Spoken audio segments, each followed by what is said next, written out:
Vamos a definir las operaciones con los vectores. En esta clase vamos a empezar con la suma.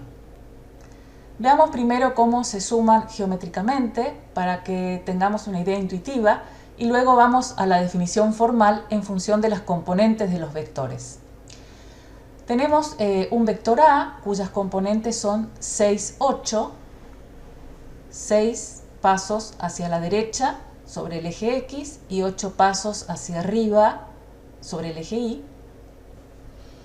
Y podemos elegir otro vector de componentes 10, 5, 10, 5. Podemos pensar que cada vector representa un movimiento, un cierto número de pasos para recorrer una cierta distancia en una dirección. Si nos movemos a lo largo del primer vector y luego nos movemos en la dirección y distancia señalada del vector B, el resultado final es como si nos hubiéramos movido desde el inicio del vector A hasta el final del vector B. Veamos qué pasa con las coordenadas de los vectores A y B y con las coordenadas del vector suma. Si nosotros nos movimos en la dirección de A, nos movimos primero 6 pasos a la derecha y 8 hacia arriba, porque esas son las coordenadas de A, y luego en la dirección de B, es decir, hicimos 10 pasos a la derecha y 5 hacia arriba, que son las coordenadas de B. Ahora bien, podríamos pensar como haber hecho 6 pasos a la derecha y luego otros 10, que nos da un total de 16 pasos a la derecha, y hacia arriba dimos 8 primero y luego 5. Entonces nos daría 13 pasos hacia arriba. Entonces lo que hicimos en realidad es sumar las componentes de A y B, ¿sí? Las abscisas, 10 más 6 y 8 más 5, que nos da 13. En este punto estaríamos en condiciones de generalizar la definición de suma para dos vectores cualesquiera A y B. Dados dos vectores U1 de componentes x1 y 1 y U2 de componentes x2 y sub2, se define la suma de U1 más U2 como un nuevo vector cuyas componentes son la suma de las componentes de U1 y U2 respectivamente. Es decir, hago x1 más x2 y sub1 más y sub2. Y ese sería el vector suma. Estos dos vectores están en el plano. Ahora veamos qué ocurre en el espacio con dos vectores con tres componentes, por supuesto, porque están en R cubo. Entonces, para sumar esos dos vectores, sumo las componentes respectivas. x1 más x2, y1 más y2 y z1 más z2. En el caso de la física, los vectores pueden representar las fuerzas a las que está sometida un objeto. En este caso es un carrito que está tirado hacia la izquierda por un hombre cuya fuerza es de 150 newton y hacia la derecha por otro hombre cuya fuerza es de 50 newton. La suma de ambas fuerzas nos da el vector resultante y nos indica en qué dirección y con qué intensidad se va a mover el objeto.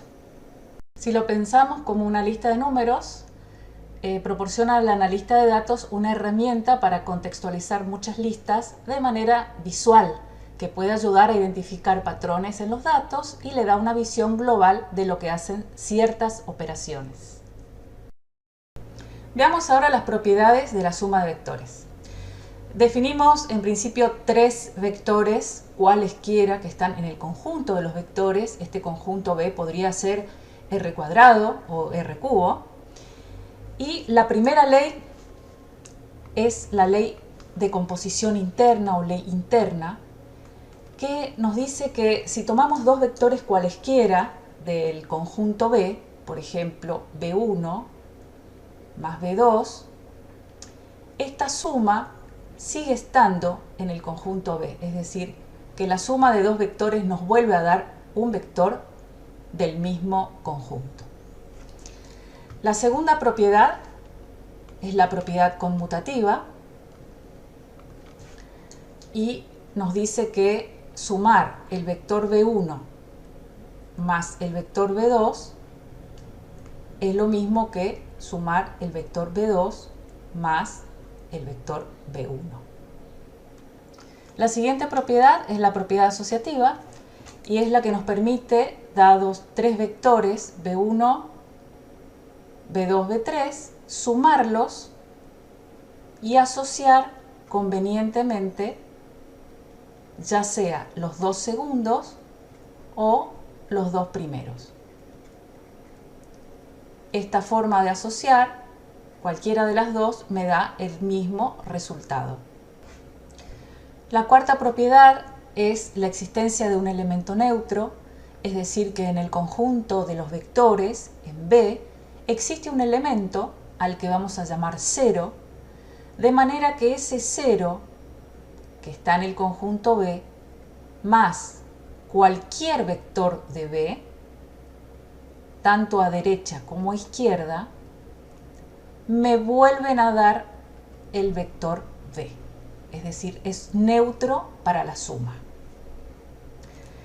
Y la quinta y última propiedad es la que nos asegura la existencia de un elemento opuesto o simétrico para cualquier vector del conjunto B. Es decir, que cada vector de B, vamos a escribirlo de esta forma, para todo vector B que está en B, existe un elemento simétrico opuesto al que vamos a llamar menos B, tal que menos B más B, o bien B más su opuesto, me dan el neutro del conjunto B. Estas son las 5 propiedades que cumple la suma de vectores y se dice que el conjunto B de todos los vectores con la suma, con la operación suma, determinan un grupo abeliano. Veamos ahora las propiedades del producto de un vector por un escalar y vamos a comenzar también a familiarizarnos con el lenguaje simbólico de la matemática. Vamos a utilizar básicamente estos 4 símbolos para todo, existe, pertenece y tal que. Vamos a definir dos vectores cualesquiera del conjunto de los vectores. Entonces vamos a decir que todas las propiedades que siguen se van a cumplir para todo B1, B2, que son vectores genéricos, cualesquiera que pueden estar en el plano o en el espacio, y pertenecen al conjunto B de los vectores, y para todo lambda, que es la letra con la cual vamos a simbolizar los escalares del conjunto de los reales, vamos a elegir dos escalares cualesquiera, lambda 1 y lambda 2, pertenecientes a los reales. Y para todos se cumple la ley externa, o sea, el producto por un escalar es una ley externa, a diferencia de la anterior, de la suma, que era una ley interna, porque sumábamos dos vectores y nos volvía a dar un vector. Ahora tomamos un escalar de los reales, lo multiplicamos por un vector y nos da un vector. Entonces quiere decir que para todo lambda y para todo B se va a cumplir que lambda por B pertenece al conjunto de los vectores. La segunda propiedad es la propiedad distributiva respecto a la suma de vectores. Entonces aquí necesitamos los vectores B1 y B2 y un lambda que multiplicado por la suma de esos dos vectores se puede distribuir. Entonces nos queda lambda por B1 más lambda por B2 y obtendríamos el mismo resultado. La tercera propiedad es la distributiva respecto de la suma de escalares, es decir que acá necesitamos dos escalares y un vector. Tendríamos el vector que multiplica a la suma de escalares y es posible distribuir entre lambda 1 y lambda 2 y obtenemos el mismo resultado. La cuarta propiedad es la propiedad asociativa y aquí tendríamos un vector b que multiplicado por lambda 1 y lambda 2 es posible, esta propiedad nos permite asociar los escalares y luego multiplicarlos por el vector, o bien multiplicar el vector por alguno de los escalares y luego por el segundo escalar. Y la quinta y última propiedad nos dice que existe un elemento neutro para el producto y ese elemento neutro es el 1, que es el escalar real 1. Entonces, para todo vector v por 1 o 1 por b es b. Entonces, el elemento neutro para el producto es el 1. Pero ahora veamos un ejemplo. Tenemos dos vectores con sus componentes y vamos a hacer la operación 2 por u más b. Sabemos que como se cumple la propiedad distributiva de un escalar respecto de la suma de vectores, podríamos sumar primero los vectores y luego multiplicar por 2, o bien distribuir el 2 entre u y b y luego sumar. Vamos a hacer primero la suma de vectores. Entonces tendríamos que sumar u más b. Recordemos que para sumarlos tenemos que sumar componente a componente, es decir, 2 menos 1, queda 1, y menos 1 más 3, que nos da 2. Y luego multiplicar por 2.